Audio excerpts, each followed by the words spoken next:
আসসালামু আলাইকুম। কার কার লাগে চলে আসতে পারেন। নতুন পারফিউম, নতুন শিপমেন্ট, ঈদের পরে দ্বিতীয় শিপমেন্ট, মানে দ্বিতীয়বার। প্রথম ভিডিও হয়ে গেছে এবং দ্বিতীয় ভিডিও চলে। মানে আমাদের কাছে অ্যাভেলেবেল মাল আসে। আমাদের তো হোলসেল দোকান এবং পাশাপাশি কোম্পানির বাহারাইনের মধ্যে 3টা ব্রাঞ্চ আছে, ওয়্যার হাউস আছে আলাদা। তো সারা বাহারাইনে আমাদের ডেলিভারি হয়, মানে সারা বাহারাইনে আমরা হোলসেল, বিশেষ করে হোলসেল করি আর কি। আর রিটেল তো দোকানে যারা আসে, রিটেল দোকান থেকে যারা নেয় এদেরকে রিটেল বলে, হোলসেল দোকান থেকে হোলসেল পাইকারি যারা নেয় এদেরকে হোলসেল বলা হয়। তো আসলে অ্যাভেলেবেল মাল আসে, ঠিক আছে নি, এগুলি প্রত্যেকটা নয়া মাল এবং নতুন।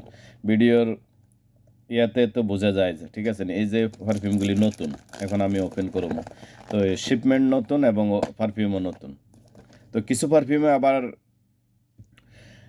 টেস্টার এরা দিয়ে দেয়, এই জন্য অনেক সময় ওপেন করা হয় না, ঠিক আছে। তো এগুলি নট ফর টেস্টার লেখাও থাকে। তো অন্য এক ভিডিওতে বলবো। তো সাথে থাকেন, একটু ওপেন করে দেখাই।